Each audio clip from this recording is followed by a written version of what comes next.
Hello anime lovers, তো কেমন আছো তোমরা? আশা করি তোমরা সকলে অনেক অনেক বেশি ভালো আছো। তোমরা দেখছো এনিমে এক্স বাংলা আর আমি আছি তোমাদের সাথে ইয়াসিন। তো বেশি কথা না বেরিয়ে চলো মূল ভিডিওতে যাওয়া যাক। আজকে আমি ডিমন স্লেয়ারের সিজন 2 এর এপিসোড নাম্বার 1 এক্সপ্লেন করতে চলেছি। তো এপিসোডের শুরুতেই আমরা দেখতে পাই রেঙ্গোকুর কাসুগাই কুরো তার ভাইকে গিয়ে একথা বলে যে তার ভাই মারা গিয়েছে। এটা শুনে রেঙ্গোকুর ভাই সেনজুরু অনেক দুঃখ পায়। এরপরে সিন শিফটে আমরা একটা ফ্যামিলিকে দেখতে পাই, যেখানে সেই ফ্যামিলি একটা বাচ্চাকে অ্যাডপ্ট করেছে আর সে বাচ্চাটিকে দেখতে তাদের ফ্যামিলিতে কিছু মেহমান এসেছিল। তারা ওই বাচ্চাটির প্রশংসা করতে থাকে যে ছেলেটা কত ভালো আর ভদ্র। এটা শুনে ওই ছেলেটার মা বাবা যারা ওই ছেলেটিকে দত্তক নিয়েছে তারা বলছিল আমরাও আমাদের ছেলেকে নিয়ে অনেক বেশি খুশি, কিন্তু ওর একটি রোগ আছে, ও রোদ্রে বেরোতে পারে না। এই সব কিছু পাশের রুমে দাঁড়িয়ে ওই ছেলেটা শুনছিল আর সে গাছপালা সম্পর্কে একটি বই পড়ছিল। তখন ওখানে আকাজা এসে ওই ছেলেটিকে রিপোর্ট করে। এতে আমরা বুঝতে পারি এই ছেলেটি মুজান, যে কিনা তার রূপ বদলে এই ছেলের রূপ নিয়ে নিয়েছে। আকাজা তখন মুজানকে বলে, আমি ব্লু স্পাইডার লিলি খুঁজতে ব্যর্থ হয়েছে মালিক,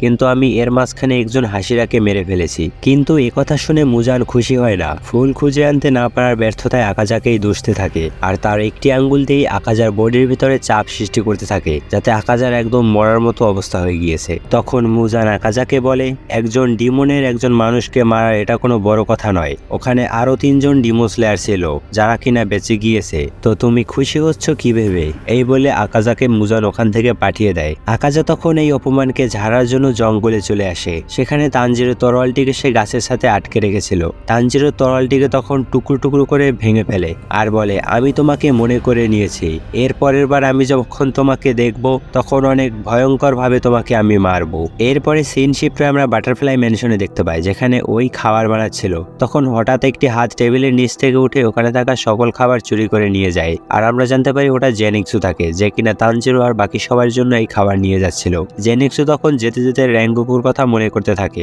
রেঙ্গোকু মারা যাওয়ার সাথে সাথে তাদের সবকিছুই চেঞ্জ হয়ে যায়। কেউ এখন আর আগের মতো মন খুলে কথাও বলে না আর হাসেও না। জেনিক্সু তখন রুমে এসে জানতে পারে যে তানজিরো রুমে নেই, সে কোথাও একটু চলে গিয়েছে। তখন ওই এর একজন স্টুডেন্ট বলে তানজিরো তার পেটে ব্যথা নিয়েও সে ট্রেনিং এ বেরিয়ে পড়েছে। আসলে তানজিরো সেনজুরোর সাথে দেখা করতে যাচ্ছে, যে কিনা রেঙ্গোকুর ছোট ভাই। তখন তানজিরোকে রেঙ্গোকুর কুরো তাকে রাস্তা দেখিয়ে নিয়ে যাচ্ছিল।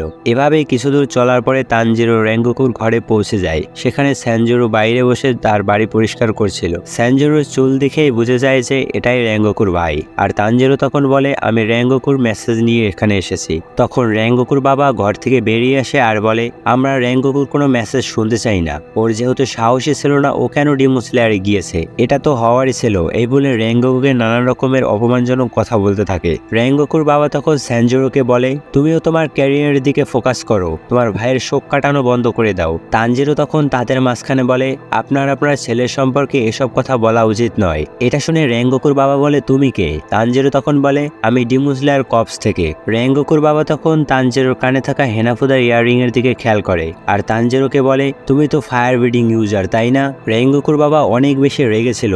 তানজিরো কিছু বুঝে ওঠার আগে রেঙ্গোকুর বাবা তার উপর অ্যাটাক করে দেয়। সেনজুরো তখন তাকে তানজিরোকে ছাড়ার জন্য বলছিল, কিন্তু সে কিছুই শুনছিল না, উল্টো সেনজুরোকেই থাপ্পড় লাগিয়ে দেয়। এটা দেখে তানজিরো অনেক বেশি রেগে যায়। তানজিরো তখন তাদের কাছ থেকে সেনজুরোকে দূরে সরিয়ে দেয়। আর রেঙ্গোকুর বাবাকে তখন তানজিরো বলছিল, আপনার সমস্যাটা কি? আপনার একটা ছেলে মারা গিয়েছে, আপনি তার জন্য মোটেও দুঃখ পাননি, উল্টো আপনার ছোট ছেলেকে মারছেন। এটা শুনে রেঙ্গোকুর বাবা বলে, তোমার তাতে কি আসে যায়, তুমি এখানে কি চাও? এটা শুনে তানজিরো বলে, আমি এখানে সাহায্য করার জন্য এসেছি। কিন্তু রেঙ্গোকুর বাবার কোনো রকমেরই বিশ্বাস ছিল না যে কোনো সানব্রিডিং ইউজার তাদের মতো মানুষজনকেও সাহায্য করবে। এটা ওই বইতে লেখা। এটা শুনে তানজিরো সতর্ক হয়ে যায় আর নিজেই মনে মনে চিন্তা করতে থাকে, হিনোকামি কাগুরাই সানব্রিডিং নয় তো?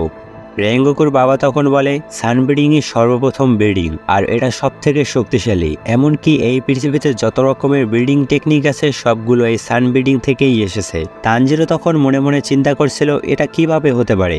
আমাদের ফ্যামিলি তো সবসময় কয়লাই পোড়াতো আর আমাদের পূর্বপুরুষরাও আমি যতদূর জানি তারাও কয়লা পোড়াতো, তারা তো একজন সাধারণ মানুষ, তারা কি করে এই সানব্রিডিং শিখলো? এদিকে রেঙ্গোকুর বাবা আবার রেঙ্গোকুকে অপমান করতে শুরু করে। এটা শুনে তানজিরোর অনেক বেশি রাগ হয়ে যায় আর রেঙ্গোকুর বাবাকেই মারার জন্য সামনের দিকে দৌড়ে যেতে থাকে। তখন পিছন থেকে স্যানজিরো বলে, উনি একজন হাসিরা ছিল, দাঁড়াও তুমি যেও না, উনি অনেক বেশি শক্তিশালী। কিন্তু ততক্ষণে তানজিরো তার সামনে চলে গিয়েছিল। তখন রেঙ্গোকুর বাবা তানজিরোকে একটি পাঞ্চ করে দূরে সরিয়ে দেয়। এরপরে রেঙ্গোকুর বাবা তানজিরোকে কন্টিনিউ মেরে যাচ্ছিল, কিন্তু স্যানজিরো দূরে দাঁড়িয়ে সবকিছু দেখছিল, কারণ তার করার কিছুই ছিল না। আর তার বাবাকে বারবার বলছিল তানজিরোকে না মারার জন্য, কিন্তু তার কথা কিছুই শুনছিল না। তানজিরো তখন মনে মনে চিন্তা করতে থাকে, হিনোগামি কাগুরা আর সানবেডিং দুটো একই টেকনিক, কিন্তু আমি এতটাও বেশি শক্তিশালী ছিলাম না যে আমি রেঙ্গোকুকে বাঁচাতে পারতাম। এসব কথা চিন্তা করে তানজিরোর আরো বেশি রাগ হয়, আর তখন রেঙ্গোকুর বাবাকে তার মাথা দিয়ে একটি আঘাত করে। এরপরে আমরা কিছুক্ষণের পরের সিন দেখতে পাই,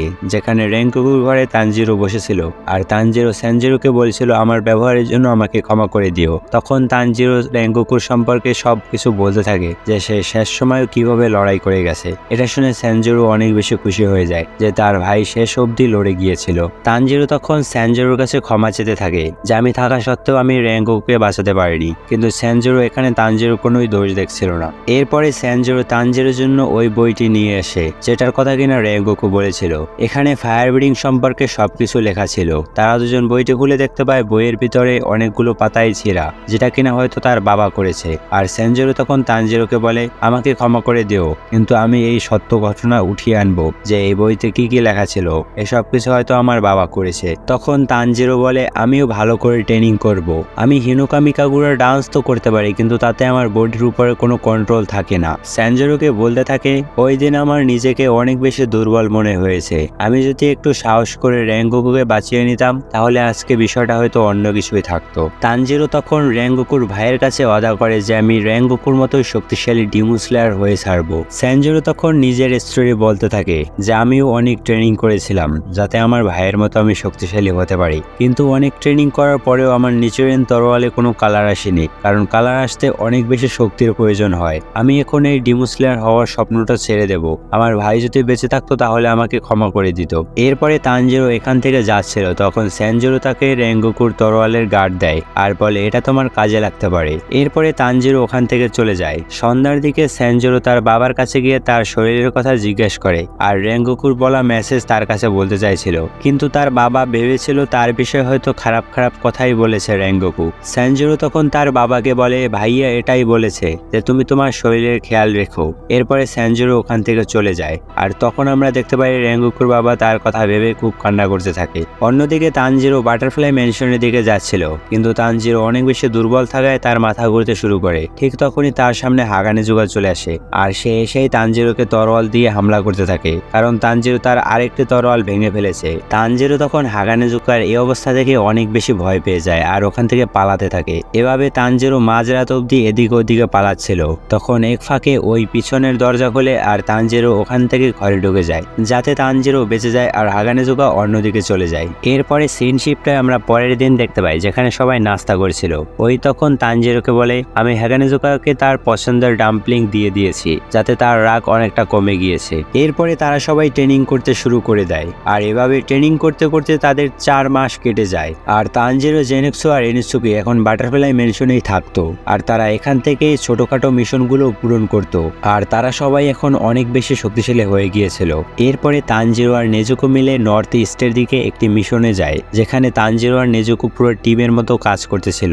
এমনভাবে ডিমনদেরকে মারছিল যে ডিমনরা ভয় পেয়ে লোকালয়ে চলে আসে, আর তারা ভাবে তারা হয়তো বেঁচে গিয়েছে, কিন্তু তানজিরো তার জ্ঞান শক্তির কারণে ডিমনকে খুঁজে নেয়। আর তানজিরো আর নেজুকো দুই ভাই বোন মিলে অনায়াসে ওই ডিমনকে হারিয়ে দেয়। বাড়ি ফিরে আসতে আসতে তাদের সকাল হয়ে যায়। বাড়ির কাছে এসে শুনতে পাই ওইয়ের কিছু স্টুডেন্টদের কান্নার আওয়াজ, আর এদিকে বাটারফ্লাই ম্যানশনের ভিতরে যেখানে ওইয়ের 2 জন স্টুডেন্ট কান্না করতেছিল, আর তাদের সামনে উজুই দাঁড়িয়েছিল যে কিনা একজন হাসিরা। তখন আমরা দেখতে পাই উজুইয়ের এক হাতে ওই থাকে আর অন্য হাতে থাকে তার একজন স্টুডেন্ট। ওখানে কানাও ছিল, কিন্তু সে কিছুই বুঝতে পারছিল না যে তার কি করা উচিত। তখন কানাও নিজের কাছে থাকা কয়েন বের করে টস করতে নেয়, কিন্তু কানাওর মনে পড়ে তানজিরোর কথা, যে কিনা বলেছিল আজ থেকে তুমি তোমার মনের কথাই শুনবে। কানাও তখন উজুইকে থামানোর চেষ্টা করে, কিন্তু উজুই তখন তাদের উপরেই চিল্লাচিল্লি শুরু করে। এটা দেখে ওখানে থাকা আরো 2 জন স্টুডেন্ট এসে উজুইর উপরে হামলা করে দেয়। এদিকে ততক্ষণে তানজিরো ভিতরে চলে এসেছে আর উজুইকে তাদেরকে ছেড়ে দেওয়ার জন্য বলে, কিন্তু তানজিরো বুঝতেই পারছিল না যে এখানে কে কাকে ছেড়ে দেবে, কারণ উল্টো তারা সবাই মিলে উজুইকে ধরে রেখেছিল।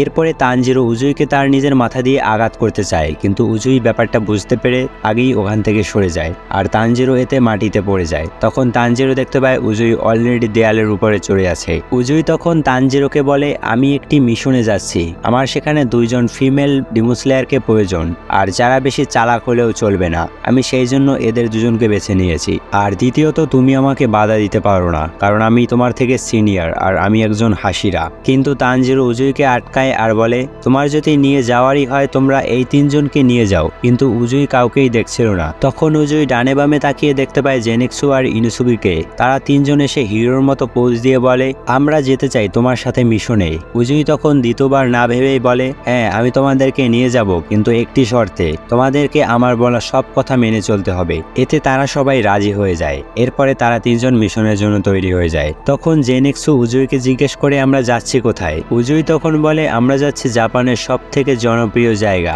এন্টারটেনমেন্ট ডিস্ট্রিক্টে, যেখানে একটা ডিমন বাসা বেঁধেছে। আর এর সাথে সাথেই ডিমন স্লেয়ার সেশন 2 এর এপিসোড নাম্বার 1 এখানেই শেষ হয়ে যায়। তো গাইস, আমার ঠান্ডা লাগার কারণে আওয়াজটা একটু খারাপ আসতে পারে, একটু অ্যাডজাস্ট করে নিও প্লিজ। এতক্ষণ ভিডিওটি দেখার জন্য তোমাদের সকলকে অসংখ্য ধন্যবাদ। ভিডিওটি কেমন লেগেছে তা কমেন্ট করে জানাতে পারো আর শেয়ার করে দিতে পারো তোমার অ্যানিমে লাভার বন্ধুদেরকে। চ্যানেলে নতুন হয়ে থাকলে তাহলে চ্যানেলটিকে সাবস্ক্রাইব করে বেল নোটিফিকেশন অন করে দিতে পারো। দেখা হচ্ছে পরবর্তী কোনো ভিডিওতে। তো ভালো থাকো, সুস্থ থাকো, ভালো রাখো তোমার চারিপাশ।